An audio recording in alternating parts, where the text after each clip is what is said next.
Ever wanted to know how a bank underwrites commercial real estate? And if you're selling commercial real estate, either as a commercial real estate owner or if you're a commercial real estate broker that sells for a living, you need to understand the correct way that banks underwrite the file and how we come to a loan amount. How do we get the debt service? What do we accept as income? What are the expenses that 9 out of 10 commercial real estate brokers never put on the performer? I'm going to outline everything so the next time that you as a buyer looks at a commercial real estate property, you know the correct income, you know the correct expenses, you simply know if the deal is good or it's full of BS. If you're a broker and you're selling, do the right thing, list all of the expenses, list the accurate income, and you will have a better understanding of why your property will sell quicker versus sitting on the market longer. All right, so let's get started. Number one is income. So we see tons of performers that come to our desk daily that highlights the income. And we understand that income can come in different ways. I've seen where income is put on the performer or is put on an email or a spreadsheet of what it will be once the property is sold, or the property's income will be X amount a year from now. It's great to know that the property's income can increase and it will increase. However, banks, if you're looking for the best rate, I say it again, banks will look for the current income. I don't care what the future income is right now. I care about the current income right now. You may not like that. You may think that's offensive, but the answer is the bank does not care. They only want to know what the building's bringing in today because that's what they're underwriting to. Then they want to see year over year, is the income increasing? Are you increasing 3 to 5% standard rental income increases? But if you're going to say that your building's bringing in $2,000 per unit per month, but when you take it over, it can go to $3,000. So why hasn't it gone to $3,000? And why are you putting it on the new owner and not the current owner? So keep that in mind, guys. When you're buying property, look at the current income. Brokers, if you're selling, list the current income towards what the income is on the property, and then create a separate spreadsheet or a different email or a different performer saying this is the hypothetical of what it would be. Great brokers put current and future income.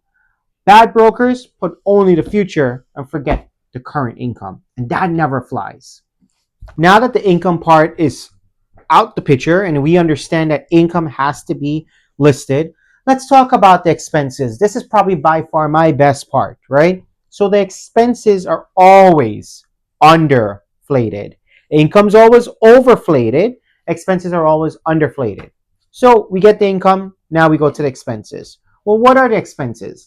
Again, 9 out of 10 times that we see the basic expenses. We see the taxes, we see the insurance, we see the utilities, water, sewer, gas, electricity, miscellaneous other items in place. What we never see is what the bank is looking for. We all get that. But there's something very important that brokers never list. Either they just don't know about it or they conveniently forget about it. And that's called management and vacancy fees. Why does a bank ask to include in the expense section of the rent roll and expenses to get your NOI? Why do we include management and vacancy fees? It's simple. A property has to be managed by someone. And yes, if you are the owner, you're probably not going to manage that property if it's your first or even your second. But as you start to grow, you're not able to manage every single property on your own. And that's why, simply put, that the bank puts in a 5% management fee. You may not agree with it. You may not like the number. You may not like that it's being imposed on you. But for cash flow purposes and the expense purposes, for the bank to stay safe and to do good loans, they always put in a 5% management fee. What it simply means is that they're giving themselves a 5% buffer in expenses. Look, you may be able to manage it on your own, and we all want you to, But as you grow, you'll never be able to manage all your properties. Or when you sell that property and a new owner comes in, we don't know if they're going to manage it on their own. So the bank imposes that 5% management fee. So that line item should be added towards your expenses. The second line item that no one ever talks about is vacancy.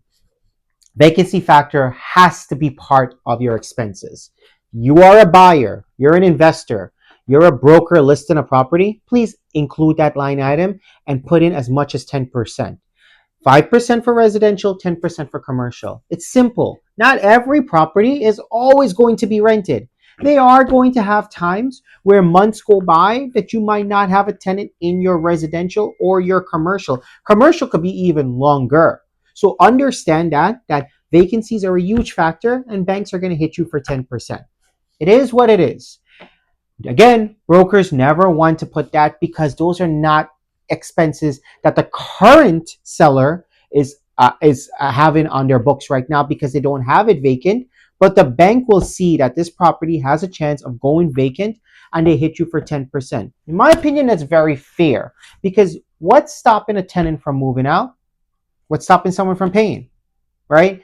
And it happens. It happens where commercial, the tenants come due, they do not want to renew. It happens where the residential tenants are leaving and they do not want to stay. It takes time for that landlord to find new people, to vet them, to put them in that property. It takes time on the commercial side. You have to see what type of business they're doing. How long have they been in business? Are they capable to make money and to pay your rent? So 10% vacancy factor is huge. It happens 10 out of 10 times the bank's going to underwrite to that, and it's something that you have to deal with. So management fees, vacancy factors are the two line items that no one ever talks about between selling and buying until they come to us or they go to the bank. And we bring that out to show everyone that, look, your income that you're saying is actually not what it really is. And that's why we can go to the cap rate and bring that number down.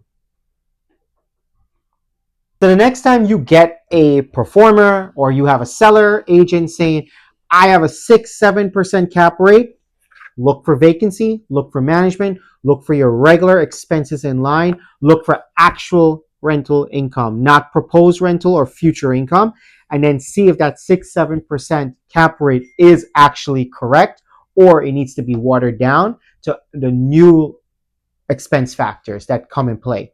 So, and when the cap rate goes down, your sell price, your offering price will also reflect in a lower valuation. As always, we would love the opportunity to finance every deal possible in the commercial side.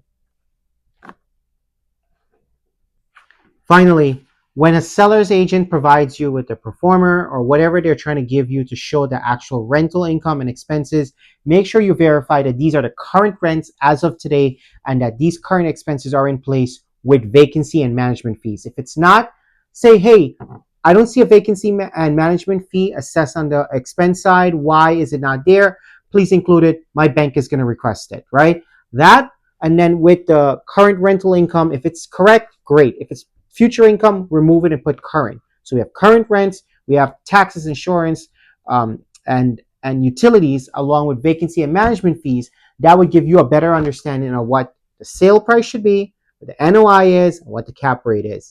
As always, leave any questions in regards to your next financing needs. We would love to answer it, and we are the team for you.